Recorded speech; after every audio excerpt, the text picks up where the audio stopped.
sometimes I wonder why the fuck I even did this shit. Dog, this shit about to be so long and aggravating. Today we are doing the second part of the Systems Check series. Everybody's seen my guerrilla style edited video for the fucking footwork, so now we're at the next most important part.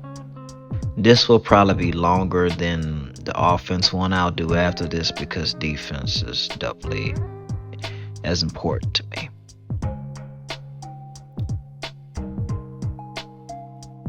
Man. Bruh, don't you ever sometimes wonder why you signed up for some shit in the first place? But it's my fault because my own fucking brain is programmed to keep going. Like, once I start doing some shit, I gotta keep doing some shit. But boy, sometimes I wish I could just say fuck.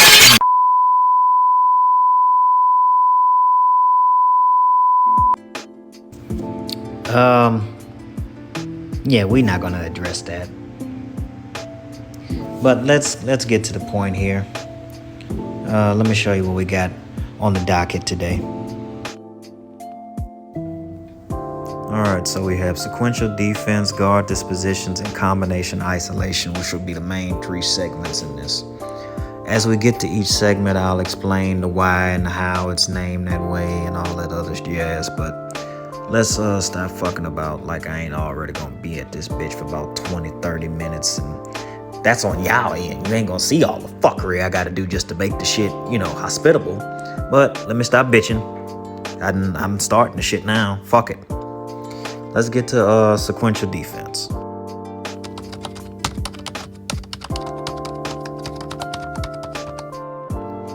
Alright, so we got sequential defense first. You should be doing this more than everything else because you don't need anyone to assist you in doing this. You can either do 3 rounds of it or 6 rounds, either or.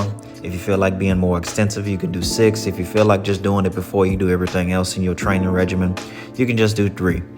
But it's standard and straightforward.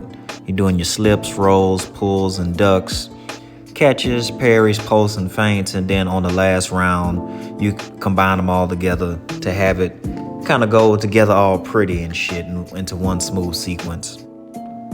Oh, and just as an added disclaimer, in this video of me doing the rounds of sequential defense, you're gonna see me moving around freely using fundamental footwork. If you've been doing your systems checks for your footwork, you can do these defensive maneuvers within your sequential defense rounds. But if you haven't gotten enough reps and you still want to work your defense, you can perform this drill while staying stationary. Perform it while staying stationary, but just remember when you're doing your rolls to take one step in that direction that you're rolling and coming back into neutral, half steps returning back into neutral.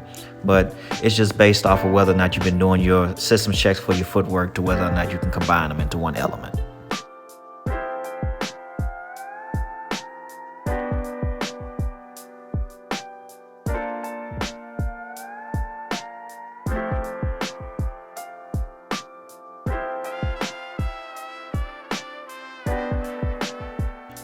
I'm not going to talk over this too much, but just to kind of go over, like I said, in the first round, you're doing your slips and your rolls, your ducks and your pulls. I do not believe in just upper body pulling. Upper body pulling doesn't do anything for you. It doesn't load your punches with anything, and all it does is compromise your base. So when I speak on a pull, it's just a back foot half step, bringing your whole base back with you. That way you can load a counter if necessary, and your whole base kind of moves with you as you come back into neutral.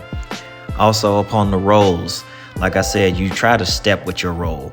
Whether you're rolling to your left or your right, you take a step in that direction as you roll. Also with your slips, sometimes people will get into a rhythm of slipping back and forth from A slot to B slot, back to A slot. Kind of be careful with that. Try to train yourself into going into a slip and then going back into the other side with a roll. Because all you're doing is putting yourself in a metronome to be timed, just slipping back and forth from B slot to B slot. If you're gonna slip, roll underneath to the other side, and vice versa. Those are probably going to be the few caveats I'll mix up in there. Oh, as well as like with your duck. Sometimes when you bail out into a duck, step out in a roll. Step out and roll to the opposite direction that you just ducked to. If you duck obviously to your rear leg, roll out to that lead leg. Most times you're never going to really duck to your lead leg unless you're going into like a Lomachenko style level change where you completely going front leg C-slot. But that's just a rare exception.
So on these catch, turns, posts, and feints, you're going to be occasionally catching, parrying, deflecting whichever guard you primarily use.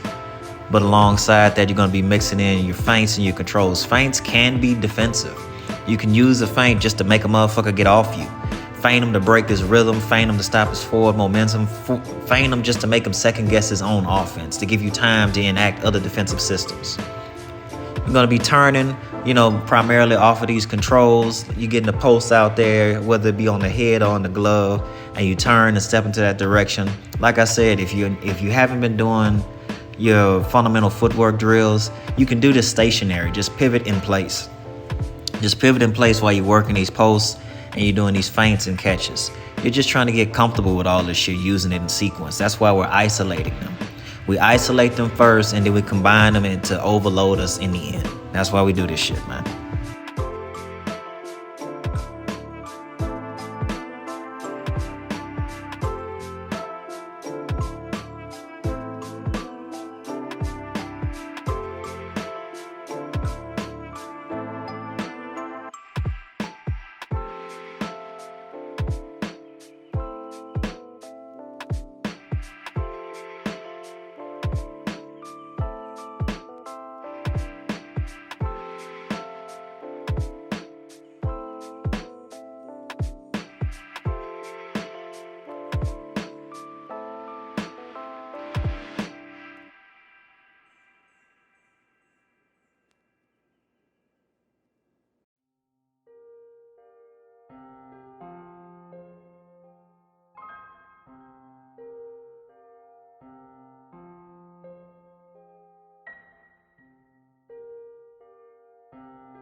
So once you get to your freestyle rounds, that's when you really start to make your gumbo. You utilize your catch, turn, post, and feints with your slips, ducks, rolls, and half steps. Because you never just want to only rely on catching shots. You never just want to only rely on pulling shots or ducking or so on and so forth. You get the fucking point. All of you have common sense watching this. I guarantee you not a single one of you is retarded watching this. Well, maybe one. But even still, we're going to teach you this shit. You try to combine them all together, no matter what guard you're using.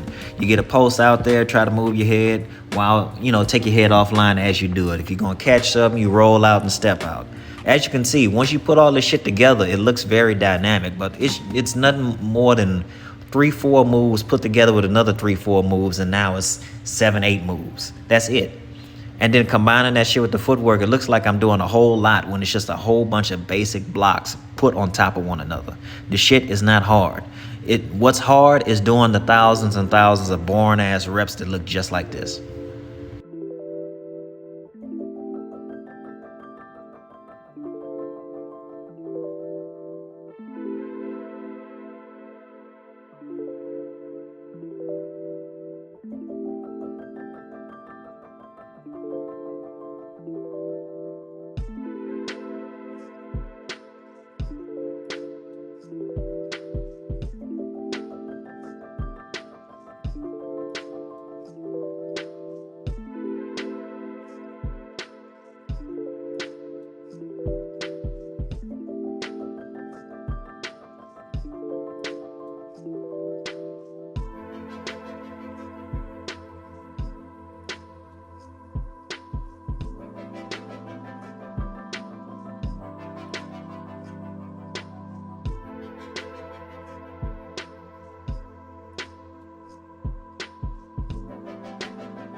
All right, next up we have guard dispositions. You can do these individually and with a partner.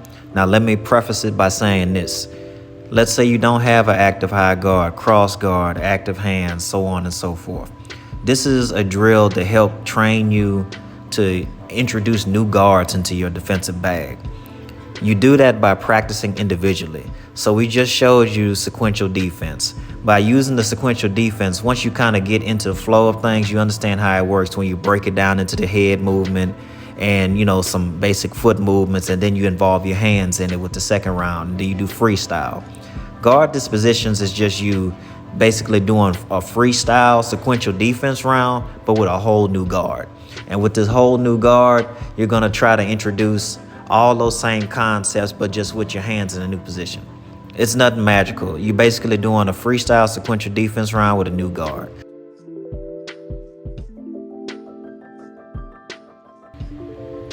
I'm gonna fast forward this video a little bit since it's about 5 rounds of work here.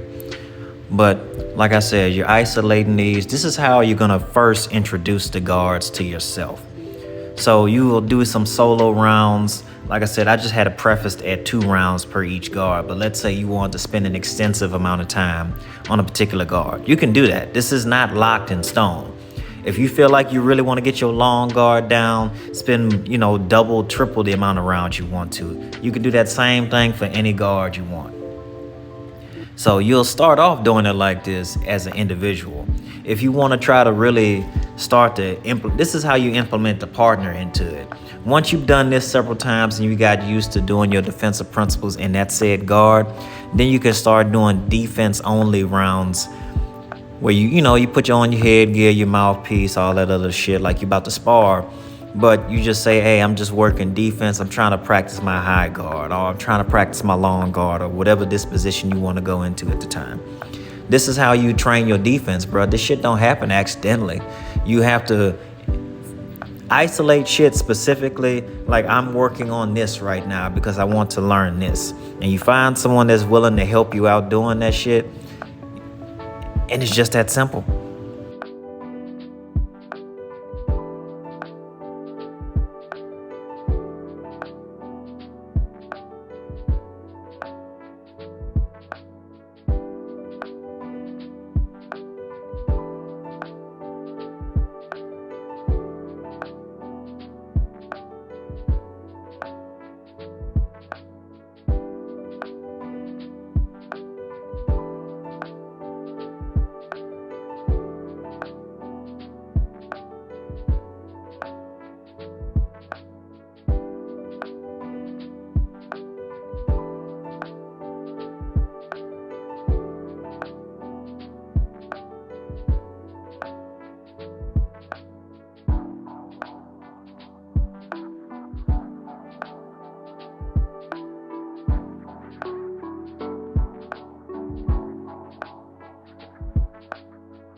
Another point I'll touch on here is that while you're practicing these different dispositions and working on different guards, please understand, as you play with these different defensive maneuvers, you have to figure out which guards is best suited for certain game plans and certain ranges.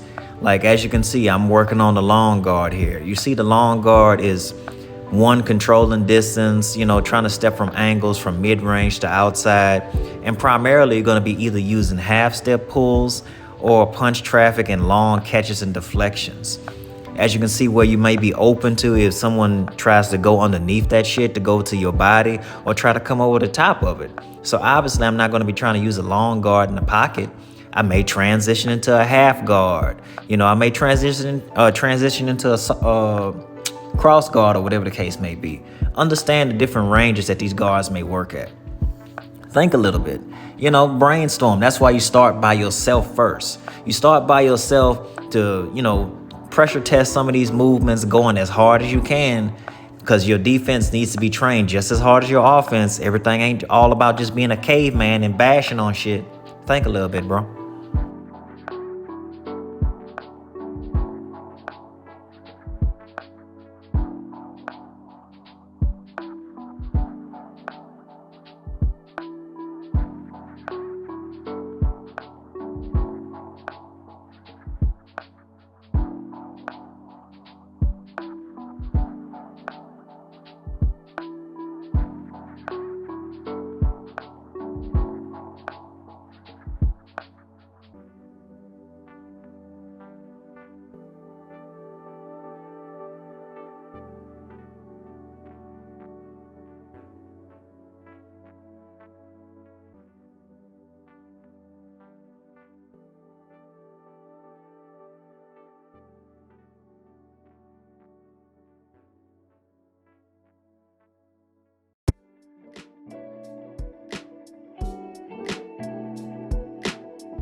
I'm about to get ahead of this now while I'm on this fucking particular round. This is not a shell. This is a half guard I'm fucking around with. I'm not gonna tell motherfuckers not to train a fucking shell because y'all fuckers gonna do it anyways. I fuck around with a half guard. I just like using a half guard, especially as a southpaw. I probe a lot, and I understand the limitations of that defensive system, which is why I switch a lot from it. But primarily, it's to rest my shoulder after a whole lot of long guarding and probing and all that shit. So I just want to say that this is not no fucking shell. You know, this is a half guard.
I remember mentioning in another video that I was experimenting with the cross guard and certain little things. I don't believe no guard should be used 100% of the time. You should constantly be switching and changing your guards based off of what the opposition is showing you and based off of what the game plan is. So I've been trying to optimize and figure out what I like the cross guard for. And as a southpaw, it actually has, you know, some nice little optimizations that you can use it for in the open stance. Some of the things I noticed, like if you are in let's say from mid-range to inside, the cross guard, you can kind of use the opposing hands to go into a head control, you know, so you can directly transition from catching a shot directly into a control to take a new angle. So it's very interesting when you start to play with the shit. And then especially like cross catching, like let's say you're probing and you're throwing an up jab from that cross guard and they try to come over the top with a hook. You can go into your cross guard and cross catch the shit and come back with a counter three. It's interesting, you know. Like I said, don't ever completely dismiss nothing without trying it. You know, you start off drilling this shit by itself first, and then once you do enough repetitions of it, you try it out in defense-only rounds of sparring. You know, just getting comfortable putting yourself in different positions. Like, let me try this guard from the ropes. Let me try it at mid-range. Let me try it outside. Let me try it with different people so I can get different looks, because everyone's offense is different.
So I'm gonna have a bit of fun in this section. Combination isolation.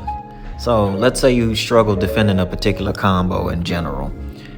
First, you should ask your coach what's the best defense for this combo, so on and so forth. And if you can't readily access your coach, you utilize this next best thing, film study.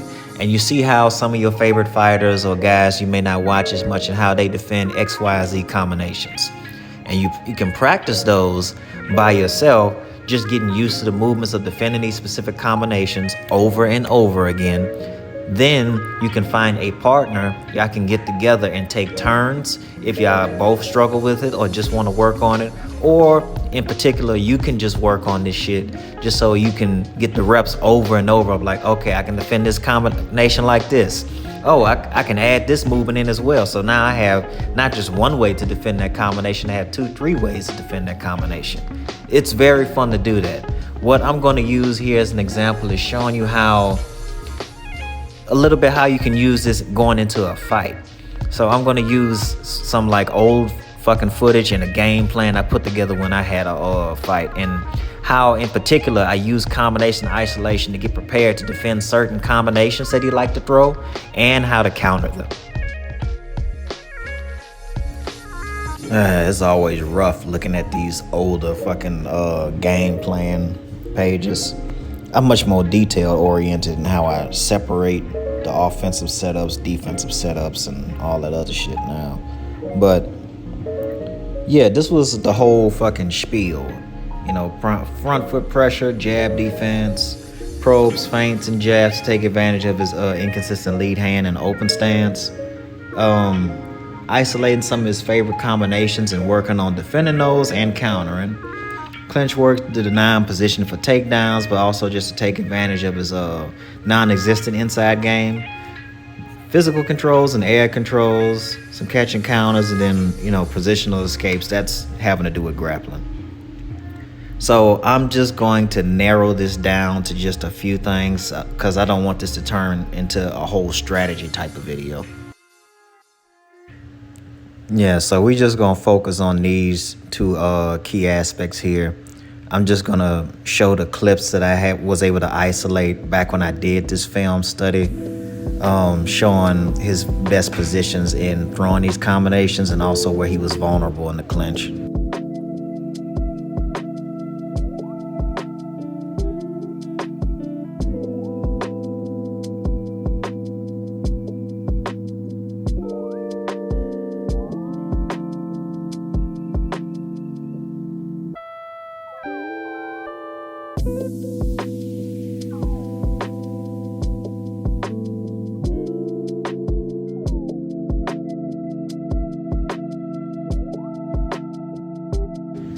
Yeah, so this is when I was doing the rounds. This is literally training footage from getting ready for this fight. I was doing, my combination isolation, focusing on 1-2 defense, double jab cross defense, and 3-2 defense. And then eventually I just started slotting counters after I would defend them. Because my main thing was, letting them throw those counters, defending them shits, and then trying to come underneath and over the top. And just doing the same boring reps, but each time he would throw them, I would try a different counter, I would try a singular counter, or I'd try multiples of a counter. And just get to experiment to see what will fit in after it. That's the whole point of you doing this shit. It's repetitive, and it also gets you to brainstorm. Now, I wasn't just improvising this shit. This was shit that I wrote down. So I knew that I was going to be having to defend these combinations because those were his best shots from mid-range to outside when he would step in and throw these combinations. So I notated this down on paper. And when I was doing this shit, I had the notebook just out of frame here back when I did this. And just practicing defending these combinations and coming underneath or over the top, either with a cross to the body or cross over the top, trying to counter with a 6-3. It's just seeing what worked. And that's all this is. You do the scientific part of, okay, I gathered my evidence, I wrote everything down. You go through your experiments of trying it out, of replicating the situation over and over again, and then you go live with it. So that's all it is. I'm just gonna let this play out because I came up with a few different counters. Obviously, you don't get to try them all, but the whole point of you doing these repetitions is for you to be able to get it off just several times. That's how crazy it is. You do thousands and thousands of repetitions, and you probably won't pull it off but maybe 5 times in the fucking fight. But you wouldn't have never got those 5 opportunities to pull it off if you didn't practice it that many times. So I'm gonna let this roll.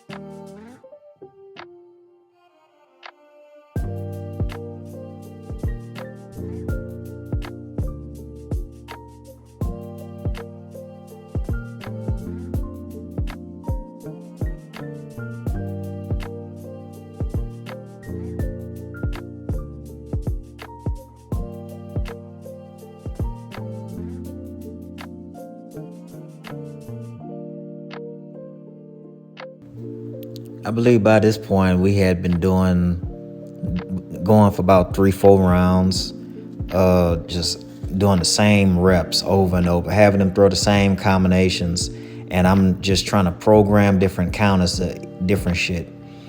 You just have to do this shit a lot, bro. You have to do the reps. You will not be able to perform anything that you watch on fucking film or watching other guys do without doing the fucking reps.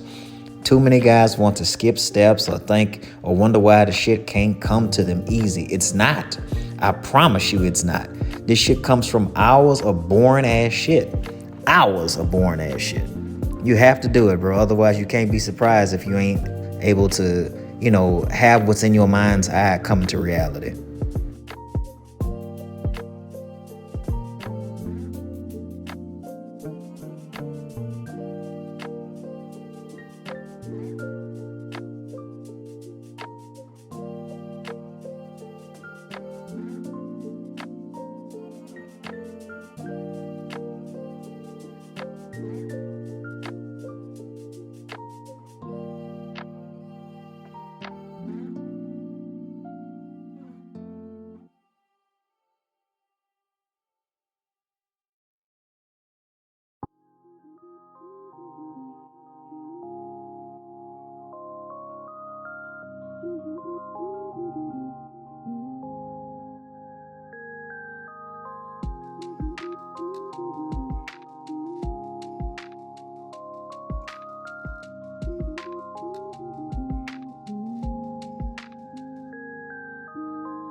So, Did you motherfuckers learn anything today? If you ain't learned nothing else, practice your fucking defense, please. I don't care how you do it. I just showed you 3 major ways that you can work on it. And how even in one of the ways it can be enhanced to take place in a fight. You have to practice your defense, dog. Alright, bro, I've been talking for over an hour. You ain't even seen how many times I fucked up today. I'm about tired of looking at y'all. Shit. I still got another part to make to this fuckery, dog. I keep doing it to myself, though. I keep doing it to myself. It's a labor of love. An annoying ass labor of love, but I'm gonna keep doing this shit. Alright, y'all. Get the fuck out of my face. Bye.